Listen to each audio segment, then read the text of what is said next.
ഇന്നലെ ജയ്ക്ക് സാർ പറഞ്ഞിട്ടുണ്ടായിരുന്നു ഇതുവരെ കാണാത്ത ഒരു രാജേട്ടനെ ഐ നോബഡിയിൽ കാണാൻ പറ്റുന്നു. പക്ഷെ രാജേട്ടൻ മാത്രം അത് സമ്മതിക്കുന്നില്ല. ബാക്കിയുള്ള ക്രൂസ് എല്ലാം ഇതുവരെ കാണാത്ത രാജേട്ടനെയാണ് പ്രതീക്ഷിച്ചിരിക്കുന്നത്.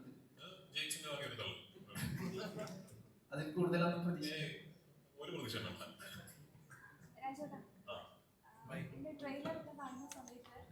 ഇതുവരെ കാണാത്ത ഒരു ഫ്രഷ് ലുക്ക് ഉണ്ട്. ഇവൻ ഇപ്പോൾ കോസ്റ്റ്യൂമിലാണെങ്കിൽ പോലും ഇതുവരെ ഈ കഴിഞ്ഞ ഇടയ്ക്കൊന്നും കാണാത്ത രാജേട്ടൻ്റെ ഒരു ലുക്കാണ് ഇത് കാണുന്നത്.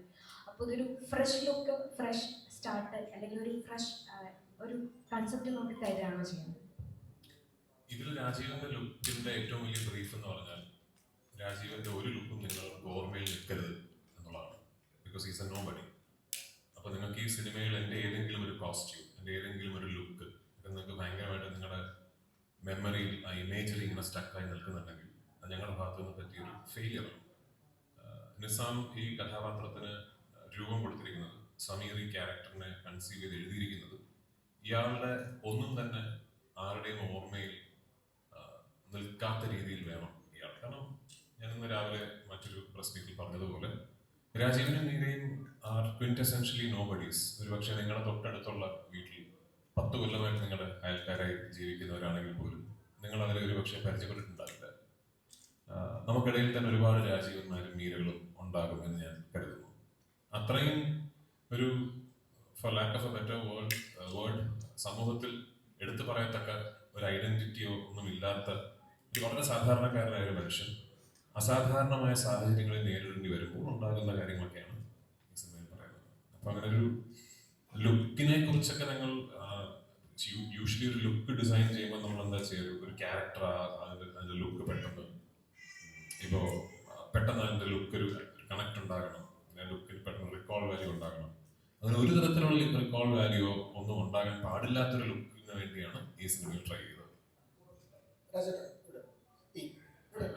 ഈ കഴിഞ്ഞ ദിവസങ്ങളിൽ ഇപ്പോൾ ഖലീഫയുടെ ഓരോരോ ലുക്കുകൾ ഇങ്ങനെ ആളുകൾ സ്പോട്ട് ചെയ്ത് ഫോട്ടോ എടുക്കുമ്പോൾ ഈ 20കളിലെ ഒരു 40കാരുടെയും ഒരു mid-30s ഒക്കെ മെച്യൂരിറ്റി സ്ക്രീനിൽ തോന്നുന്ന പൃഥ്വിരാജിന് ഇപ്പൊ ഫോട്ടോസിലേക്ക് എത്തുമ്പോൾ 20s ആയിട്ട് ഫീൽ ചെയ്യുന്നു എന്നുള്ള കമന്റ്സ് എപ്പോഴും വരുന്നുണ്ട്.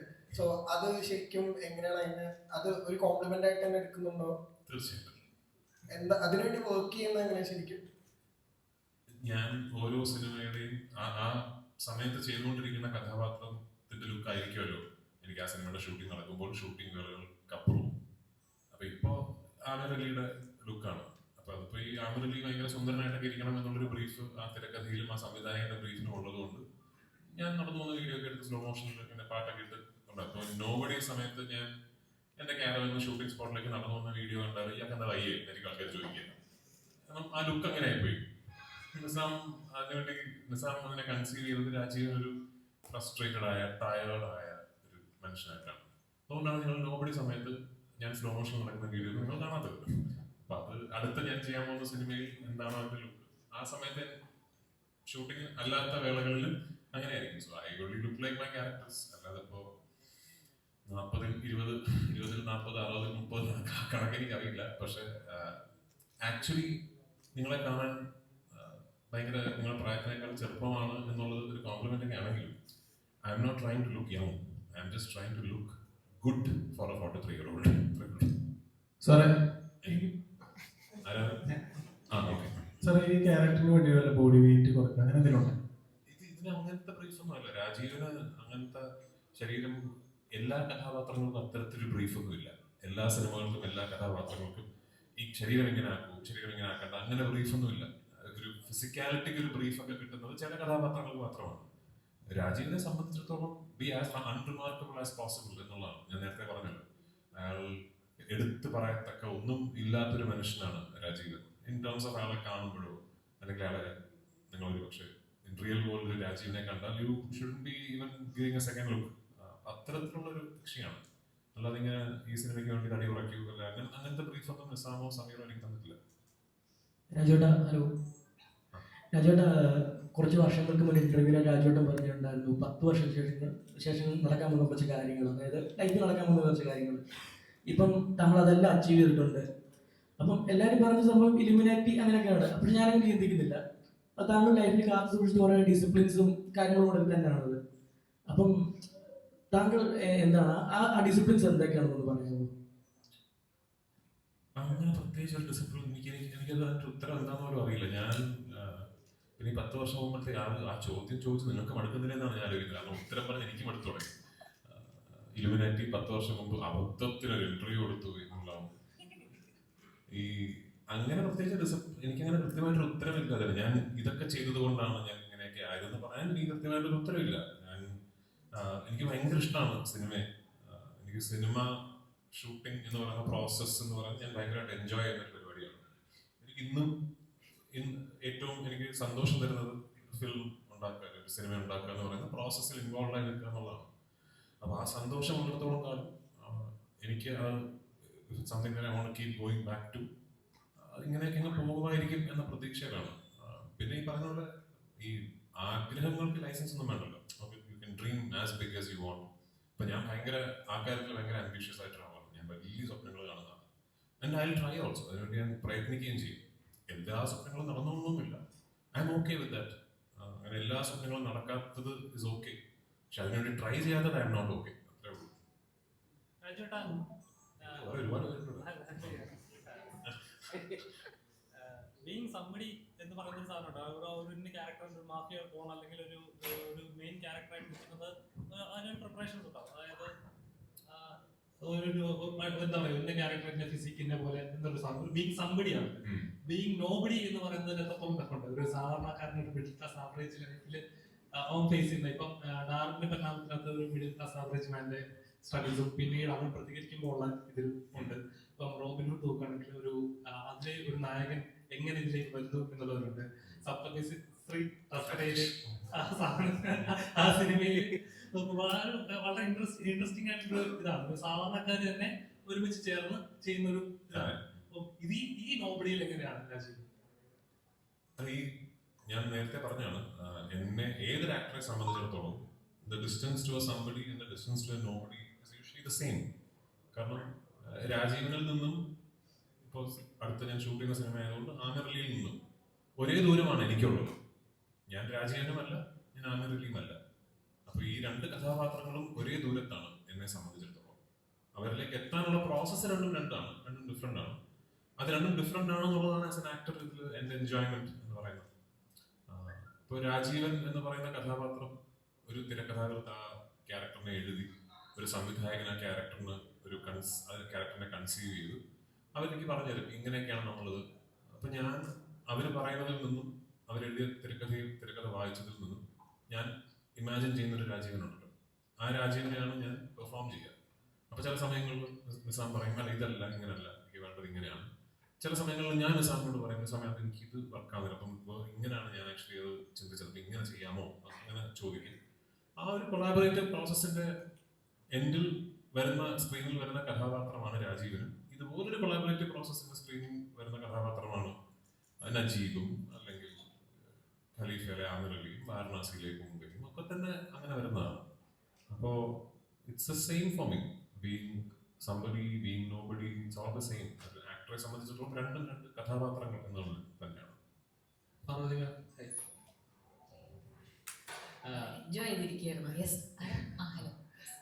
നോർമലി നമ്മൾ ചെയ്യുന്ന കഥാപാത്രം ഇപ്പോൾ ക്യാരക്ടർ അപ്രീസിയേഷൻ കിട്ടാൻ ചെറിയൊരു പ്രോസസ്സാണ്. പക്ഷേ അത്രയും ജഡ്ജഡ് ആയി നിൽക്കുന്ന ഒരു ടൈമാണ്. അപ്പോൾ ഓവറായിട്ട് ആ കഥാപാത്രം അത്രത്തോളം ഡീപ്പായിട്ട് ചെയ്യുക, അങ്ങനെയാണെങ്കിൽ അത് പ്രോസസ്സ് ശരിയല്ലല്ലോ എന്നൊക്കെ ചിന്തിച്ച് ആളുകൾ ജഡ്ജ് ചെയ്ത് ക്യാരക്ടേഴ്സ് എന്താ പറയുക ഓവർ ജഡ്ജിങ് ആയിട്ട് ചെയ്യുന്ന ഒരു പീരീഡാണ് ഇപ്പോൾ.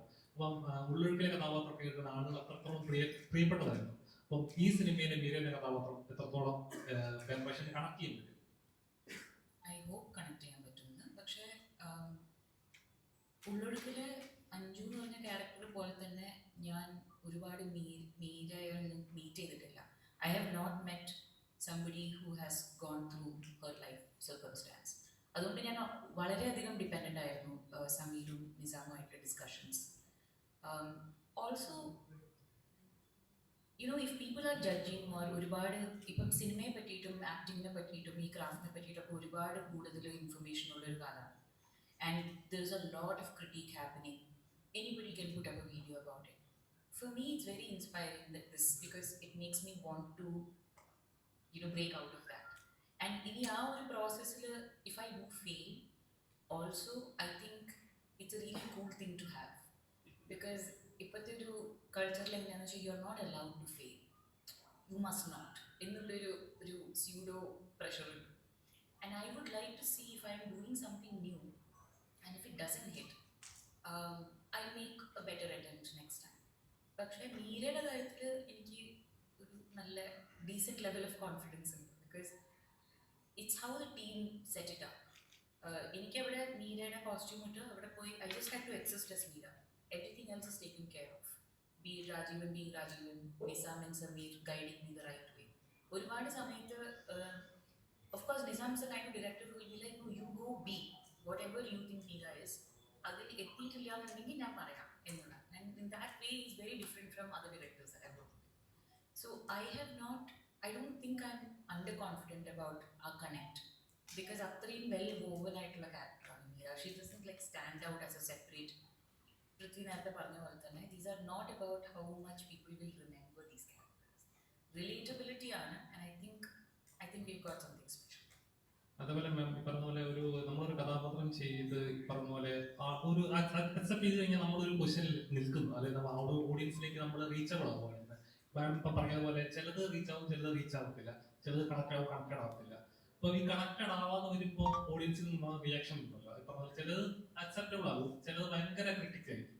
അപ്പോൾ അതിനെങ്ങനെയാണ് ഫേസ് ചെയ്യുന്നത്? ചിലർ ഈ പറഞ്ഞ പോലെ നമ്മൾ ഇവിടെ എത്തിച്ചല്ലോ, ചില പല എക്സാം പാസ്സായതുകൊണ്ട് ഞാൻ എല്ലാ എക്സാം പാസ്സാവണം എന്നൊരു ഓട്ടോമാറ്റിക് പ്രഷർ ഉണ്ടാവില്ല.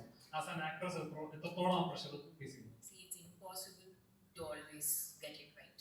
അതൊരു unnecessary expectation and pressure to put on self-worth. Couple of things like somebody asked Prithvi about how he manifested and made sure all this thing. He enjoys his work, so hence he makes sure like he'll achieve that. Or even if the achievement is not there, our enjoyment is there. It's very similar like that for me.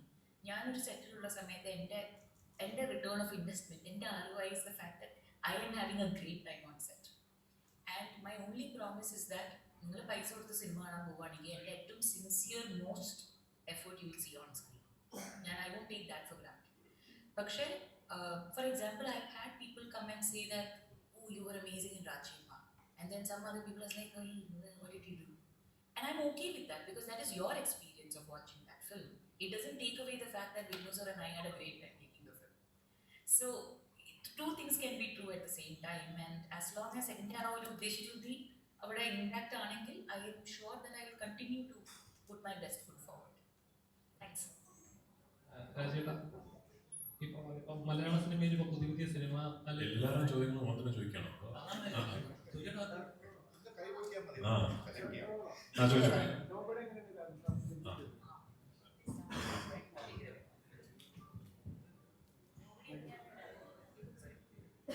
Nobody എങ്ങനെയാണ് രാജു സാറിലേക്ക് എത്തിയത്?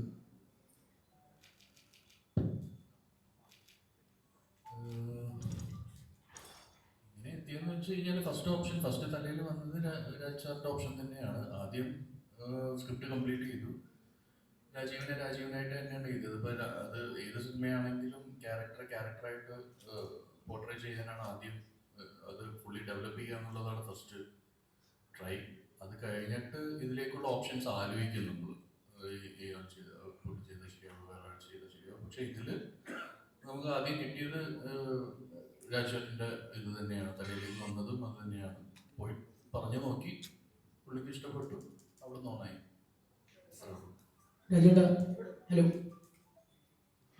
രാജേട്ടാ, അപ്പം ഇപ്പം രാജേട്ടന് അടുത്ത ഡയറക്ടോറിയൽസ് ഒക്കെ വരുന്നുണ്ട്. So ലാലേട്ടനെ വെച്ച് ഓൾറെഡി ചെയ്തു. അപ്പോൾ അതുപോലെ മമ്മൂക്കയെ വെച്ചോ അതായത് ഓൾസോ താങ്കൾക്ക് ഇനിയും ഡയറക്റ്റ് ചെയ്യാൻ ആഗ്രഹമുള്ളൊരു നടനാണ്. എനിക്ക് ഈ ഒരു നടനെ ഡയറക്റ്റ് ചെയ്യണം, അയാളെൻ്റെ പടത്തിൽ വേണമെന്ന് തോന്നുന്നൊരു നടനായിരിക്കും. ഒരുപാട് പേരുണ്ട് മലയാളത്തിൽ എത്ര ടാലന്റഡ് ആയിട്ടുള്ള ആക്ടേഴ്സ്. ഞാൻ ഇവരെ കാണുമ്പോഴൊക്കെ എനിക്ക് ഒരു സിനിമ ചെയ്താൽ കൊള്ളാം എന്ന് എനിക്ക് തോന്നാറുണ്ട്. പക്ഷേ ആസ് എ ഡയറക്ടർ നമുക്ക് അത്രയും സിനിമകളൊന്നും ചെയ്യാൻ പറ്റില്ലല്ലോ. ഐ എം ഷുവർ നിങ്ങൾ ഏതൊരു സംവിധായകനോട് ചോദിച്ചാലും അയാളെ ഇന്ന ആളെ എനിക്ക് സിനിമയെ ചെയ്യണ്ട എന്ന് പറയുന്നവർ വളരെ ചുരുക്കമായിരിക്കും തോന്നും. ഞാൻ അങ്ങനത്തെ ഒരാളല്ല. എനിക്കിപ്പോൾ ഒരുപാട് ആക്ടേഴ്സിന് എനിക്ക് ഇംപ്രസീവ് ആയിട്ട് തോന്നാറുണ്ട്. അറിയില്ല, അങ്ങനെ ഒരു ഞാൻ ലൂസിഫർ ഉൾപ്പെടെ ലാലേട്ടനെ വെച്ചൊരു സിനിമ ചെയ്യാം എന്ന ചിന്തയിൽ നിന്നുണ്ടായ സിനിമയല്ല അത്. അപ്പോൾ അടുത്ത് എനിക്ക് സംവിധാനം ചെയ്യണമെന്ന് തോന്നുന്ന ഒരു കഥ വരുമ്പോൾ ആ കഥയിൽ കറക്റ്റ് ആണെന്ന് തോന്നുന്ന ഏത് ആക്ടറാണോ അങ്ങനെയാണ് അതിലേക്ക് എത്തുന്നത്. അതിനോട് ആഡ് ഓൺ ചെയ്യാറുണ്ട്. ഇപ്പൊ ഒരുപാട് വർഷം മുമ്പ് പറഞ്ഞിട്ടുണ്ട് എനിക്കൊരു സിനിമ റീമേക്ക് ചെയ്യണമെന്നുണ്ടെങ്കിൽ അത് വർഗമായിരിക്കും. എന്റെ ആ ചോദ്യം എന്നോട് ആരോ ചോദിച്ചു. ഞാൻ അഭിനയിച്ച സിനിമകളിൽ ഹൈപ്പോത്തറ്റിക്കലി സ്പീക്കിംഗ് ഏതെങ്കിലും ഒരു സിനിമ ഒന്നുകൂടെ ചെയ്യണമെന്നുണ്ടെങ്കിൽ ഏതെങ്കിലും ഒരു സിനിമയുടെ പേര് പറയും. ഞാൻ പറഞ്ഞൊരു സിനിമയുടെ പേര് പറഞ്ഞു. അത് ശരിക്കും ഇപ്പോഴും ആഗ്രഹമുണ്ടോ? അതിപ്പോ ഇപ്പോഴും ആഗ്രഹമുണ്ടോ? കാരണം ക്യാരക്ടർ ഭയങ്കര ഒരു കിടിലൻ ക്യാരക്ടറൈസേഷൻ ഒക്കെ ഉള്ളതാണല്ലോ. എനിക്ക് ആക്ച്വലി റീമേക്ക് ചെയ്യണമെന്ന് ആഗ്രഹമേ ഇല്ല ഒരു സിനിമയിൽ. അന്ന് ആ ചോദ്യം അങ്ങനെയായിരുന്നു. അതുകൊണ്ടാണ് ഞാൻ അതിന് ഉത്തരം പറഞ്ഞത്. പിന്നെ ഓഫ്കോഴ്സ് ആഗ്രഹം എന്താ ചോദിച്ചാൽ ഇപ്പോ ഇന്നത്തെ ചുറ്റുപാടുകളിൽ ഇന്നത്തെ ഒരു സിനിമയ്ക്ക് അവൈലബിൾ ആയിട്ടുള്ള ഇൻഫ്രാസ്ട്രക്ചർ ഇന്നിപ്പോ എന്റെ സിനിമയ്ക്ക് പറ്റുന്ന ബഡ്ജറ്റിലും കാര്യങ്ങളിലും ഒക്കെ അന്നത്തെ കാലത്ത് എന്റെ കരിയറിന്റെ ആ സ്റ്റേജിൽ അതൊരു വലിയ സിനിമയാണ്. പക്ഷെ എന്നിരുന്നാലും അന്ന് ഒരുപാട് ലിമിറ്റേഷൻസ് ഉള്ളിൽ നിന്നുകൊണ്ട് ചെയ്തൊരു സിനിമയാണ്. അപ്പൊ ആ സിനിമ, ആ വിഷയം, ആ കഥാപാത്രം അത്തരം ലിമിറ്റേഷൻസ് ഒന്നും ഇല്ലാത്ത ഇന്നത്തെ മലയാള സിനിമ ലോകത്ത് ഒന്നുകൂടെ ഇന്ന് ചെയ്തിരുന്നെങ്കിൽ ഇനി കുറെ കൂടെ ബെറ്റർ ആയിട്ട് ആ സിനിമ ചെയ്യാമായിരുന്നു എന്ന് തന്നെയാണ് എനിക്കും തോന്നിയിട്ടുള്ളത്. അത് എല്ലാ പഴയ സിനിമകൾക്കും ആ ഒരു ഇതുണ്ടല്ലോ. പക്ഷെ അതുകൊണ്ട് അത് എനിക്കിങ്ങനെ എന്നോട് ചോദിച്ച ചോദ്യത്തിന് ഉത്തരം പറഞ്ഞേ ഉള്ളൂ. സോളമൻ എനിക്ക് ഭയങ്കര ഇഷ്ടപ്പെട്ട ക്യാരക്ടറാണ്. എനിക്ക് ആസ് എൻ ആക്ടർ ഒരുപാട് പുതിയ കാര്യങ്ങൾ എനിക്ക് തന്നെ അവെയർ ആയ ഒരു ക്യാരക്ടറാണ്. അപ്പൊ ഞാൻ അന്ന് എന്നോട് ചോദിച്ച ചോദ്യത്തിന് ഞാൻ വർഗം എന്ന് ഉത്തരം പറഞ്ഞു. ഈ ശരിക്കും ഈ ക്യാരക്ടേഴ്സ് ഭയങ്കര അൺപ്രഡിക്റ്റബിൾ ആവുന്നത് ഈ ഡയറക്ടേഴ്സിന് ഭയങ്കര എക്സൈറ്റ്മെന്റ് ഉണ്ടാക്കുന്ന കാര്യമാണ്. ഇപ്പൊ റഷാക്കിന്റെ ട്രെയിലർ കാണുമ്പോൾ പോലും ഈ ലുക്കിനെ പറ്റിയിട്ട് നമുക്കൊരു പിടി കിട്ടുന്നില്ല. സിനിമ കണ്ട് ത്രൂ ഔട്ട് കണ്ടു കഴിയുമ്പോഴാണ് നമുക്ക് അയാളെ മനസ്സിലാവുന്ന അയാളുടെ ഇന്റൻഷൻ എന്താണെന്ന് പോലും. ഈ നോബഡിയിലും അങ്ങനത്തെ ഒരു ക്യാരക്ടർ ഡിസൈൻ ആണോ? നമുക്ക് ഒട്ടും പിടി തരാത്ത ഒരാളായിരിക്കും ടുവേർഡ്സ് ടെൻറ്റ് വരെ? ഒരിക്കലുമല്ല. അത് രാജു ഓൾറെഡി അതിനുള്ള ഉത്തരം പറഞ്ഞു. എന്താ പറയാ, നിങ്ങൾക്ക് അറിയാവുന്ന ഒരാൾ തന്നെയാണ്, പക്ഷെ അധികം ശ്രദ്ധിക്കാത്ത ആളായിരിക്കും ആ കൂട്ടത്തിലൊക്കെ ഉണ്ടാവുന്ന ഒരാളാണ് രാജീവ്. പുള്ളിക്ക് അങ്ങനെ അൺപ്രഡിക്റ്റബിൾ ആയിട്ടുള്ള ഇതൊന്നുമില്ല. പുള്ളി ഒരു അൺപ്രഡിക്റ്റബിൾ സിറ്റുവേഷനിൽ എത്തിപ്പോയതാണ് ഈ സിനിമയിൽ നമ്മൾ പറയാൻ ശ്രമിക്കുന്നത്. ആ സിറ്റുവേഷനിൽ എത്തിപ്പോയിട്ട് പിന്നെ അയാൾ ആ സിറ്റുവേഷനിൽ നിന്ന് എങ്ങനെ പോരുന്നു എന്നുള്ളതാണ് പുള്ളിക്ക് ഇഷ്ടം. വളരെ സാധാരണക്കാരനായിട്ട് അധികം ആരുടെ നോട്ടം കിട്ടാതെ ജീവിക്കാനും തന്നെയാണ്. അതിലേക്ക് തിരിച്ചെത്തിപ്പെടുന്നതാണ് ഈ സിനിമ.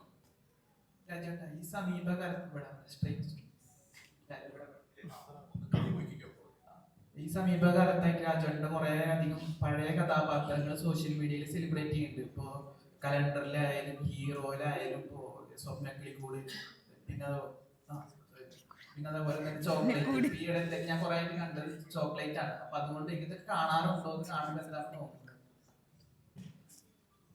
ചിലതൊക്കെ കാണാറുണ്ട്. കാണാൻ നല്ല രസം തോന്നാറുണ്ട്. നമ്മൾ പണ്ടപ്പോഴോ ചെയ്തൊരു സിനിമ ഇപ്പൊ എനിക്ക് എല്ലാ ആക്ടേഴ്സിനും അങ്ങനെയാണെന്നറിയില്ല. എനിക്കൊക്കെ ഇപ്പൊ ഞാൻ പണ്ട് ചെയ്തൊരു സിനിമയുടെ ഒരു ക്ലിപ്പൊക്കെ കാണുമ്പോൾ അതിന്റെ ഷൂട്ടിംഗ് സമയമൊക്കെയാണ് ഓർമ്മ വരിക. നമ്മൾ വന്ന് ഇങ്ങനെ ഷൂട്ടിങ്ങിന്റെ ഇന്ന സ്ഥലത്ത് ഇന്ന ആൾക്കാരുടെ കൂടെ ഷൂട്ട് ചെയ്തത് അതിന്റെ ഓർമ്മകളാണ് വരാറുള്ളത്. എന്നെ സംബന്ധിച്ചിടത്തോളം it's more often than not ഒരു പ്ലസന്റ് മെമ്മറിയാണ്. ഇപ്പൊ അടുത്തിടയ്ക്ക് കുറെ കുഞ്ഞു സ്വപ്നക്കൂട്ടിലെ കഥാപാത്രത്തിന്റെ കുറെ സീനുകൾ ഇങ്ങനെ ഇൻസ്റ്റാഗ്രാം റീൽസ് ഒക്കെ, അപ്പൊ ചിലതൊക്കെ എനിക്ക് വരാറുണ്ട്, ഞാൻ കാണാറുണ്ട്. ഇപ്പൊ എന്നെ സംബന്ധിച്ചിടത്തോളം ഞാനത് കാണുമ്പോൾ എന്റെ ഓർമ്മയിൽ വരുന്നത് പണ്ട് പോണ്ടിച്ചേരിയിൽ ചാക്കോച്ചനും ജയസൂരിയും ഞാനും ജാസ്മിനും ഭാവനയും എല്ലാവരും ഒരുമിച്ച്, വിജീഷും ഒക്കെ ഒരുമിച്ച്, ഹനീഫൊക്കെ കുറെ നാൾ സ്പെൻഡ് ചെയ്ത ആ ഓർമ്മകളൊക്കെയാണ് വരുന്നത്. അപ്പൊ അതൊക്കെ നൈസ് റെക്കോർഡ്. അതെന്താ പറയുക, ഇപ്പോൾ നോബഡിയിലെ ക്യാരക്ടർ ചെയ്യുമ്പോൾ ഏതെങ്കിലുമൊക്കെ സീൻസിലോ അല്ലെങ്കിൽ ഏതെങ്കിലും ഭാഗം എടുക്കുന്ന സമയത്ത് രാജേട്ടൻ്റെ ഉള്ളിലുള്ള ആ സംവിധായകൻ ഇടപെടാനുള്ള സാഹചര്യം എന്തെങ്കിലും ഉണ്ടായിരുന്നോ? ഞാൻ ആക്ച്വലി ആ കാര്യത്തിൽ ഞാനൊരു സംവിധായകനായതിൽ പിന്നെ എൻ്റെ ഏറ്റവും വലിയ അച്ചീവ്മെന്റ് എന്ന് പറയുന്നത് നിവൃത്തിയുണ്ടെ പണി ചെയ്യാതിരിക്കാൻ തിരിച്ചറിവ് എനിക്കുണ്ടായി എന്നുള്ളതാണ്. അപ്പോൾ അതുകൊണ്ട് ഞാനിപ്പോൾ സംവിധാനം ചെയ്യുന്ന സിനിമകൾ ഒഴികെ ബാക്കി സിനിമകളിൽ എനിക്ക് ആ ഏരിയ തന്നെ താല്പര്യമില്ല. എന്നോട് സംവിധായകൻ എന്ത് ചെയ്യാൻ പറയുന്നു അത് ഞാൻ ചെയ്യും. എനിക്ക് അത്ര മതി.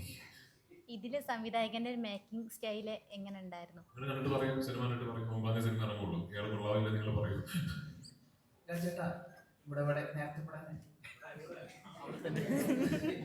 ഈ ചോദ്യം വളരെ നേരത്തെയാണ്. സോഷ്യൽ മീഡിയയിൽ ഇപ്പൊ ഭയങ്കര ഡിസ്കഷൻ ആയതുകൊണ്ട് ചോദിക്കുകയാണ്. ഇപ്പൊ ഓണത്തിന് രാജേട്ടന്റെ ഖലീഫ് ഇറങ്ങുന്നുണ്ട്, ദുൽഖറിന്റെ 3 വർഷത്തിന് ശേഷം അയാം ഗെയിം ഇറങ്ങുന്നുണ്ട്, അതുപോലെ തന്നെ നീ ചേട്ടന്റെ ബത്ലഹേം കുടുംബ യൂണിറ്റ് ഇറങ്ങുന്നുണ്ട്. ഇത് ഈ ക്ലാഷ് റിലീസ് പറയുന്നത് വലിയ രീതിയിൽ സോഷ്യൽ മീഡിയയിൽ ആഘോഷിക്കുന്നുണ്ട്. ഈ ക്ലാഷ് റിലീസിനെ രാജേട്ടൻ എങ്ങനെയാണ് നോക്കിക്കാണുന്നത്? സോഷ്യൽ മീഡിയയിൽ ഇപ്പൊ ഭയങ്കര ഡിസ്കഷൻ ആയതുകൊണ്ടാണ് ചോദിക്കുന്നത്. ഞാനും ആഘോഷിക്കും. ചെയ്യാൻ പറ്റും, ഞാനും ആഘോഷിക്കാം. എല്ലാ സിനിമകളും വന്നാട്ടെ, നിങ്ങൾ എല്ലാ സിനിമകളും തിയേറ്ററിൽ പോയി കാണണം. ഓണം സമയത്ത് ഇത് മൂന്നും അല്ല, വേറെ ഏതൊക്കെ സിനിമ, ടോക്സിക് ഉണ്ട്, എല്ലാ സിനിമയും കാണാം. നല്ല ചിലവാണെന്നറിയാം, പക്ഷെ എന്നാലും എല്ലാ സിനിമയും പറ്റിയേക്കാം. ഇതിൽ ഏതെങ്കിലും ഒരു സിനിമ മാത്രമാണ് നിങ്ങൾ കാണാൻ തീരുമാനിക്കുന്നെങ്കിൽ നിങ്ങൾ ഖലീഫാണ്.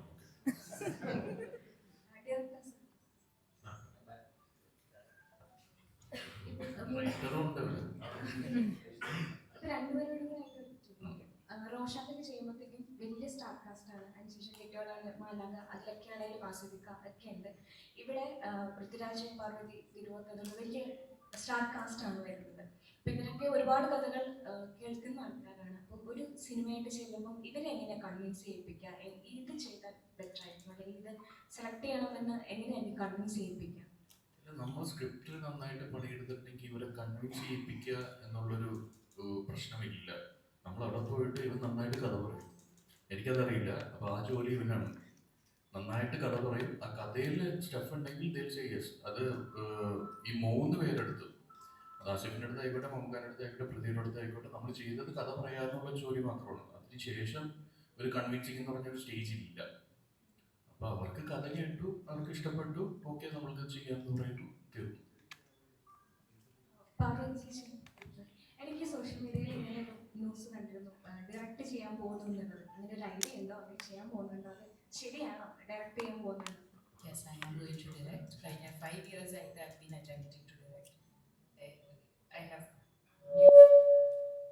newfound respect for directors who are trying to mount their project, because for various reasons it hasn't come together. But everything is ready, and I'm hoping early next year I will come to fruition.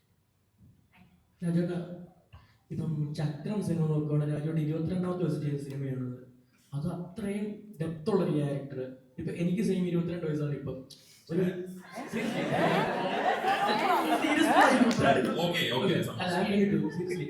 അപ്പം എനിക്കിപ്പോഴും അത്ഭുതമാണ് 22 വയസ്സ് തന്നെ എങ്ങനെ അത്രയും വലിയൊരു character. കാരണം അതിന് പല പ്രായങ്ങൾ അതിനകത്ത് പെർഫോം ചെയ്യേണ്ടതുണ്ട്. ഭയങ്കര ഒരു ക്യാരക്ടറാണത്. അതെങ്ങനെ അന്ന് ചെയ്തെടുത്തു? ഓൾസോ അതിന് ഏറ്റവും സ്ട്രഗിൾസ് എന്തായിരുന്നു? ഓൾസോ അതിനകത്ത് എന്തൊക്കെ ചെയ്യേണ്ടി വന്നു? അതിന്റെ പൂർണ്ണ ക്രെഡിറ്റ് ലോഹിതദാസ് എന്ന് പറയുന്ന ജീനിയസ് റൈറ്റർ ഡയറക്ടർക്കുള്ളത് തന്നെയാണ്. ആ പ്രായത്തിൽ ചന്ദ്രഹാസ് എന്ന് പറയുന്ന കഥാപാത്രത്തെ പൂർണ്ണമായിട്ട് മനസ്സിലാക്കാനോ അതിനെ കോംപ്രിഹെൻഡ് ചെയ്യാനോ മാത്രമുള്ളൊരു മാനസിക വളർച്ച തന്നെ എനിക്ക് ഇല്ല.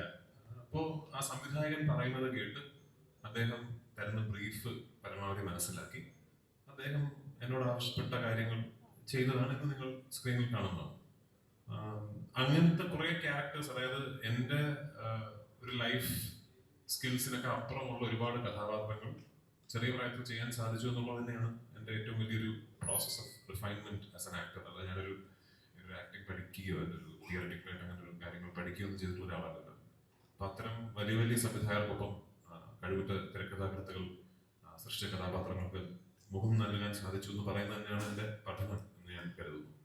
ആ രീതിയിൽ ഏറ്റവും കൂടുതൽ കാര്യങ്ങൾ ലോഹി സാറിനോട് ഞാൻ ലോഹി സാർ സംവിധാനം ചെയ്ത അടുത്ത സിനിമയിൽ അഭിനയിക്കാനിരിക്കുകയായിരുന്നു അദ്ദേഹം നമ്മളെ വിട്ടു പോകുന്നത്. എനിക്ക് ഭയങ്കര നഷ്ടമായിട്ട് ഞാൻ എപ്പോഴും അതിനെ കാണുന്നു. അദ്ദേഹത്തിനോട് ഒരു സിനിമ കൂടി ചെയ്തിരുന്നെങ്കിൽ പിന്നെ കുറെ കാര്യങ്ങൾ പഠിക്കാൻ സാധിച്ചതെന്ന് ഞാൻ കരുതുന്നു. അൺഫോർച്ചുനേറ്റ്ലി നടന്നില്ല. റോബിൻ ഹുഡ് ഇറങ്ങിയിട്ട് 17 വർഷമായി. ഇറങ്ങിയിട്ട് 12 വർഷം. ഇത് രണ്ടും മോശവുമായി ബന്ധപ്പെട്ടുള്ള പടങ്ങളായിരുന്നു. ഇത് അതുപോലെ സീറ്റഡ് ത്രില്ലിംഗായിട്ട് മോശമായിട്ട് പോണ ഒരു എലമെന്റ്സ് നല്ലൊരു സിനിമയായിരിക്കും. ഇപ്പൊ ഇതിൽ ഒരു ബാങ്ക് കവർച്ച ഉണ്ട് എന്നുള്ളത് നിങ്ങൾക്ക് ഇതിന്റെ ടീസർ ട്രെയിലറിൽ നിന്ന് ഓൾറെഡി മനസ്സിലായ കാര്യമാണ്. പക്ഷെ അതല്ല ഈ സിനിമയുടെ വിഷയം. ആ ബാങ്ക് മോഷണമല്ല ഈ സിനിമയുടെ വിഷയം എന്ന് പറയുന്നത്. അത് ഇതിന്റെ ഈ സിനിമയിൽ നടക്കുന്ന ഒരുപാട് കാര്യങ്ങൾക്ക് ഒരു കാറ്റലിസ്റ്റ് ആണ്. അല്ലെങ്കിൽ ഒരു തുടക്കം എന്ന് പറയാൻ മാത്രം സാധിക്കുന്ന ഒരു പോയിന്റ് ആണ്. പിന്നെ ഓഫ് കോഴ്സ് അതിൽ നിന്ന് ഇങ്ങനെ സ്പ്രെഡായി പോകുന്ന കുറെ സീരീസ് ഓഫ് സർക്കംസ്റ്റാൻസസ് ആണ് ഈ രാജീവൻ എന്ന് പറയുന്ന ആളുടെ ലൈഫും മീരയുടെ ലൈഫിനെയൊക്കെ മാറ്റിമറിക്കുന്നത്. അപ്പൊ ഇതിനെ ഒരു മുഴുനീള ഒരു ഹൈസ്റ്റ് ഫിലിം എന്നൊക്കെ പറഞ്ഞപ്പോൾ മണി ഹൈസ്റ്റ് എന്ന് പറയുന്ന സീരീസ്, അത് out and out heist based. ഇതങ്ങനല്ല. ഇതൊരു ഞാൻ പറഞ്ഞില്ല, ഒരുപാട് ജോണറുകൾ ഉള്ള ഒരു സിനിമയാണ്. അതിലൊന്ന് മാത്രമാണ് ഈ പറയുന്ന റോബറി അല്ലെങ്കിൽ ബാങ്ക് കവർച്ച എന്ന് പറയുന്നത്.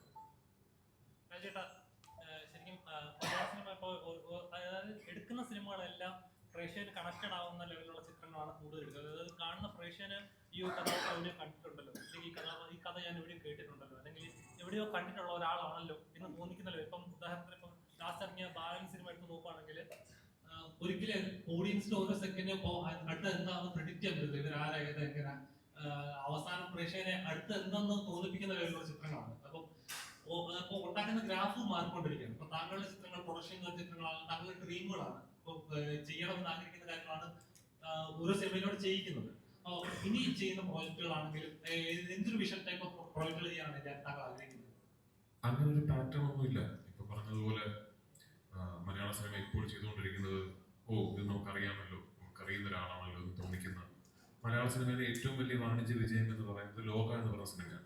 അതിലെ കേന്ദ്ര കഥാപാത്രത്തിന് എവിടെയോ കണ്ടിട്ടുണ്ടല്ലോ നിങ്ങൾക്ക് തോന്നുകയാണെങ്കിൽ കുഴപ്പമാണ് ആക്ച്വലി. അപ്പോൾ അങ്ങനെ ഒരു ബ്രീഫ് ഒന്നുമില്ല. സിനിമ എന്റർടൈനിങ് ആവുക, സിനിമ ആൾക്കാരുമായിട്ട് കണക്ട് ആവുക, ഇതൊക്കെ പറയുന്നത് ഭയങ്കര ഈസിയാണ്. പക്ഷെ ഈസി ആയിട്ട് നടക്കുന്ന കാര്യങ്ങളൊന്നുമല്ല. അതിനങ്ങനെ ഭയങ്കര ഓവർ അനലൈസ് ചെയ്തിട്ട് അങ്ങനെ ഒരു പുതിയ പ്ലാൻ ഉണ്ടാക്കാനൊന്നും ആർക്കും കഴിയുന്നില്ല. അപ്പൊ ഇനിയും ഞാൻ അഭിനയിക്കുകയും നിർമ്മിക്കുകയും സംവിധാനം ചെയ്യുകയും ഒക്കെ ചെയ്യുന്ന സിനിമകൾക്ക് ഇത് തന്നെയുള്ള ബ്രീഫ്. ആ കഥ എനിക്ക് ഇഷ്ടപ്പെടണം, എനിക്ക് ആ കഥ പറയണമെന്ന് തോന്നുന്ന രീതിയിൽ ആ കഥ പറയണം. ആൻഡ് ദെൻ ആൾക്കാർക്ക് ഇഷ്ടപ്പെടട്ടെ എന്ന് നമ്മൾ പ്രത്യാശിക്കുന്നു. അതിനപ്പുറത്തേക്ക് നമുക്കങ്ങനെ ഇപ്പോ ഇതാണ് പാറ്റേൺ, അപ്പോൾ ഈ പാറ്റേൺ ഒരു സിനിമ എടുത്താൽ ഓടും, അല്ലെങ്കിൽ ഇപ്പൊ ഇങ്ങനെ ഈ പരിപാടി മാറി അതുകൊണ്ട് ഇങ്ങനെ ഒരു പുതിയ രീതിയിൽ ഒരു സിനിമ എടുത്താൽ അങ്ങനെ ഒരു കറക്റ്റ് ഒരു ഇക്വേഷൻ ഇതിനില്ല എന്ന് ഞാൻ കരുതുന്നു. കെട്ടിയോളാമിന്റെ മാലാഖ നോക്കി അവസാനത്തെ ആ ഒരു 10 മിനിറ്റ് നേരം പ്രേക്ഷകന് ഭയങ്കരമായിട്ട് കണക്റ്റഡ് ആവുന്ന ഒരു സീനാണ്. ശരിക്കും പറയാൻ എന്താ പറയാ, ഒരുപാട് പേര് പറയണ പോലെ അങ്ങനെയുള്ള ആളുകളും ഉണ്ട് എന്നുള്ളത്. ഇപ്പൊ പിന്നെ ഓഷാക്ക് എടുത്ത് നോക്കിയാൽ എല്ലാം നഷ്ടപ്പെട്ട് എല്ലാം നശിപ്പിക്കാൻ പറ്റുന്ന ഒരു ടൈപ്പ് കഥാപാത്രം. ഇപ്പം രാജീവിന്റെ കുടുംബം നോക്കിയാൽ എല്ലാം നോർമലി പോയിട്ട് എങ്ങനെ ആവുന്നു എന്ന് അറിയത്തില്ല.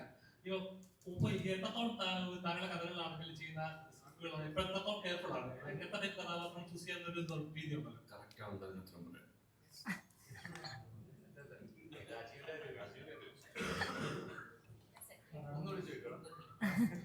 അതായത് ഇപ്പൊ നമ്മുടെ കെട്ടിയോളാമിന്റെ മാലാഖ സിനിമ നോക്കി അവസാനത്തെ 10 മിനിറ്റത്തെ സീനുണ്ടല്ലോ, അത് പ്രേക്ഷകർ അങ്ങനത്തെ കഥാപാത്രങ്ങളെ കാണുന്നുണ്ട്. റോഷാക്കിൽ എടുത്ത് നോക്കുകയാണെങ്കിൽ എല്ലാം നഷ്ടപ്പെട്ടിട്ട് എല്ലാം നശിപ്പിക്കാൻ പറ്റുന്ന ഒരു കഥാപാത്രം. ഇപ്പൊ രാജീവിന്റെ ഇതിലേക്ക് ട്രെയിലർ നോക്കുമ്പോൾ നോർമലി പോകുന്ന ഒരാളുടെ ലൈഫിൽ അസാധാരണമായ സംഭവം നടക്കും, പിന്നെ അയാൾ ചെയ്യുന്ന സർവൈവിംഗ് ഇതായിരിക്കും തോന്നുന്നു.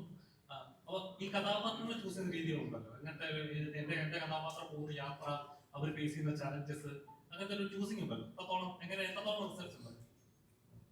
റോഷാക്കിന് തീരെ റിസർച്ച് ഇല്ല. കാരണം റോഷാക്ക് അങ്ങനത്തെ ഒരു മൂവിയാണ്. റോഷാക്ക് ലൂക്ക് ആന്റണി എന്ന ഒരു ക്യാരക്ടറിന്റെ തലയിൽ മാത്രം നടക്കുന്നത്. അയാൾ കാണുന്ന വേൾഡേ നമ്മൾ കാണുന്നു, അയാൾ കാണാത്തത് നമ്മൾ കാണുന്നില്ല. അപ്പൊ അത് കുറച്ചുകൂടി ഈസിയാണ്. പ്ലസ് റോഷാക്കിൽ ഞങ്ങൾ ആക്ച്വലി വർക്ക് ചെയ്തത് ആ ക്യാരക്ടറിന്റെ ഹോപ്പാണ്. അതായത് ദിലീപ് എന്ന പുള്ളിയുടെ ലൈഫിലെ വില്ലൻ ഒരു ഗോസ്റ്റ് ആയിട്ട് ഇവിടെ തന്നെ ഉണ്ട് എന്ന ഹോപ്പ് പുള്ളിക്കില്ലെങ്കിൽ പുള്ളി മേ ബി സൂയിസൈഡ് ചെയ്യേണ്ടി വരും. അപ്പൊ ആ ഹോപ്പ് ജീവിക്കാനുള്ളൊരു ഹോപ്പാണ് ആ പടം.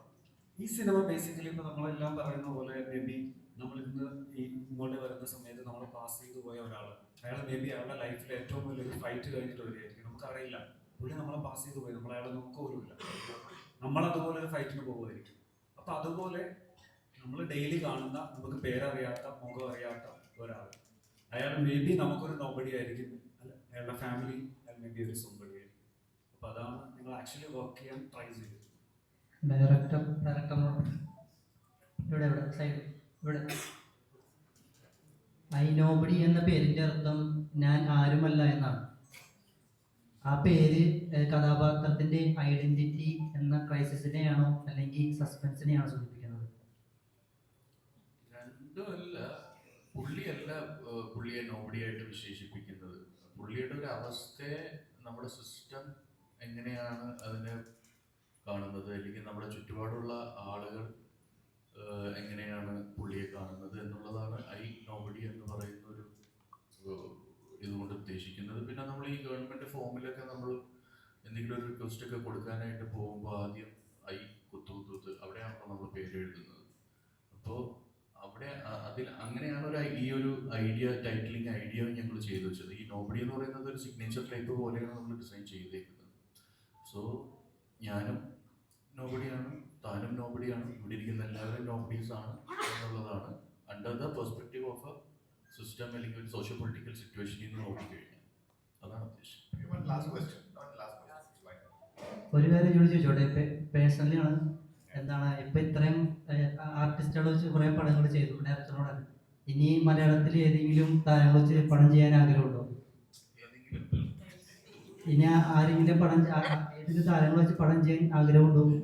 ഇനി അങ്ങനെ ചെയ്യുകയാണെങ്കിൽ ആരെ വെച്ച് ചെയ്യാനാണ് ആഗ്രഹം? നെക്സ്റ്റ് പ്രോജക്റ്റ് 3 പടമല്ലാണ് ചെയ്തിട്ടുള്ളത്. ഇനി കുറച്ചാലും കൂടി ചെയ്യുന്നുണ്ട്, എല്ലാവരായിട്ടും ചെയ്യാൻ സാധിക്കുന്നുണ്ട്. ഇപ്പോൾ അങ്ങനെയാണ് ഞാൻ ശ്രമിക്കുന്നത്. ഇപ്പൊ അടുത്ത പടം വേറൊരു സ്റ്റാറുമായിട്ട് ചെയ്യണം, വേറെ ടെക്നിക്കൽ ടീമുമായിട്ട് ചെയ്യണം. അങ്ങനെ എല്ലാം ഇപ്പൊ ജോണർ ഷിഫ്റ്റിംഗ് നടത്തുന്നത് പോലെ തന്നെ എല്ലാം ട്രൈ ചെയ്യണമെന്ന് ആഗ്രഹമുണ്ട്. എൻ്റെ ബെസ്റ്റ് ഇട്ട് ഒരു ബെസ്റ്റ് റിസൾട്ട് കൊടുക്കണമെന്ന് ആഗ്രഹമുണ്ട്. അതിലൂടെ ലേൺ ചെയ്യണമെന്ന് ആഗ്രഹമുണ്ട്. ഇനി കുറെ ചെയ്യും, സത്യമായിട്ട് ചെയ്യും.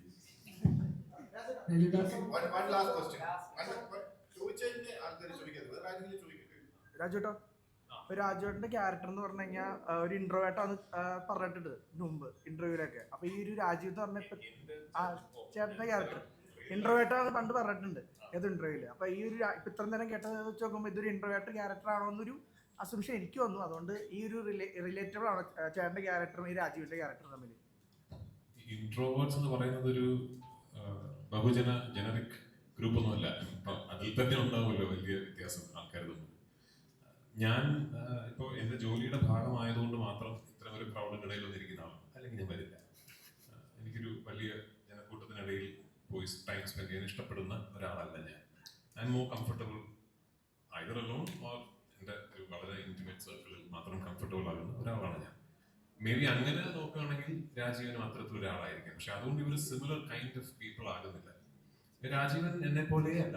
രാജീവൻ എന്നിൽ നിന്നും ഒരുപാട് ദൂരത്ത് നിൽക്കുന്ന ഒരാളാണ്. ഇതിന്റെ ഈ സിനിമയുടെ ഒരു ഇൻട്രസ്റ്റിംഗ് പരിപാടി എന്ന് വെച്ചാൽ, ഞാൻ തൊട്ട് മുമ്പ് ഒരു ഇന്റർവ്യൂവിന് പറഞ്ഞാണ്, കാരണം ഈ നമുക്കറിയാത്ത ആൾക്കാർ, നമുക്ക് ആരാണ് എന്താണ് എന്നറിയാത്ത ഒരാൾക്കാർ, ഫോർ എക്സാമ്പിൾ നമുക്ക് ചില ആളുകൾ ഉണ്ടാവുമല്ലോ, നമ്മുടെ തൊട്ടടുത്ത് വീട്ടിൽ കഴിഞ്ഞ 10 വർഷമായിട്ട് നമ്മുടെ അയൽക്കാരാണ്, പക്ഷെ നമുക്ക് അവരെ അറിയില്ല. നമ്മൾ ആദ്യമായിട്ട് ഒരു പക്ഷെ അവരെ കുറിച്ച് കേൾക്കുന്നത്, അറിഞ്ഞോ ഇന്നലെ അവരുടെ വീട്ടിൽ രാത്രി ഒരു കള്ളം കയറി, അപ്പൊ അവിടുത്തെ മറ്റേ പ്രവീൺ എന്ന് പറയുന്ന so called X or Y ആ കള്ളനെ തലക്കടിച്ചു കൊടുക്കും. അപ്പോൾ നമുക്കെന്താണ് പിന്നെ അയാളെ കുറിച്ചുള്ള നമ്മുടെ ഫസ്റ്റ് ഐഡന്റിറ്റി? വീട്ടിൽ കക്കാൻ കയറിയ കള്ളനെ തലക്കടിച്ചു കൊണ്ടുപോവുക, അതാണ് അയാളെ കുറിച്ചുള്ള നമുക്ക് അറിയുന്ന ഫസ്റ്റ് ഐഡന്റിറ്റി.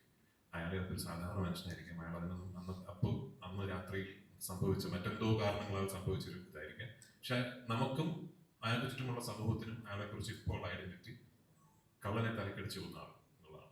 അപ്പോൾ അത് സർക്കംസ്റ്റാൻസ് അയാൾക്ക് കൊടുക്കുന്ന ഒരു ഐഡന്റിറ്റിയാണ്. അതുപോലൊരു സീരീസ് ഓഫ് സർക്കംസ്റ്റാൻസസിലൂടെ താൻ ആഗ്രഹിക്കാത്ത, താനായി കൺസ്ട്രക്ട് ചെയ്യാത്ത ഒരു ഐഡന്റിറ്റി ഉണ്ടായി പോകുന്ന ഒരാളാണ് ഈ സിനിമയുടെ നറേറ്റീവിനുള്ളിൽ രാജീവൻ എന്ന് പറയുന്ന ഈ നോബഡി. അതാണ് ഇതിലെ കഥാപാത്രം. അല്ലാതെ ഒരു ഇൻട്രോവേർട്ട് എന്നൊക്കെ പറഞ്ഞ ഇങ്ങനെ ഒറ്റയ്ക്ക് ഇടാൻ പറ്റുന്ന ഒരാളല്ല. വാരണാസിയെ പറ്റി 22 ചോദ്യം ചോദിച്ചു. വാരണാസിയെ പറ്റി എന്തെങ്കിലും അപ്ഡേറ്റ് ഷൂട്ടിംഗ് നടന്നുകൊണ്ടിരിക്കും. കുംഭയെ പറ്റി എന്താണ് ഞങ്ങൾക്ക് എക്സൈറ്റഡ് ആയിട്ട് കാത്തിരിക്കാനുള്ളത്? എനിക്ക് അറിഞ്ഞുള്ള സിനിമ ഷൂട്ട് നടന്നുകൊണ്ടിരിക്കുകയാണ്. അത് ഇനിയുണ്ട് കുറച്ചുകൂടെ ഷൂട്ടിംഗ് ഉണ്ടെങ്കിൽ. ഞാൻ ഇപ്പോൾ ഇത് അടുത്ത ജോയിൻ ചെയ്യാൻ പോകുന്നത് അതിന്റെ ഷൂട്ടിങ്ങിനാണ്. നന്നാവുമായിരിക്കും.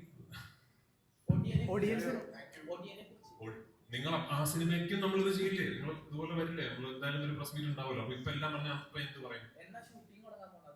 ഇതിന് പ്രീ പ്രൊഡക്ഷൻ നടക്കുന്നു. എന്നാ ഹാരിസൺ ഷൂട്ടിംഗ് തുടങ്ങാൻ ഇവിടെ ഇല്ല, സോറി. പ്രീ പ്രൊഡക്ഷൻ നടക്കണം. ഇപ്പോൾ രാവിലെ ടീമും pre production. Thank you so much. Thank you everybody.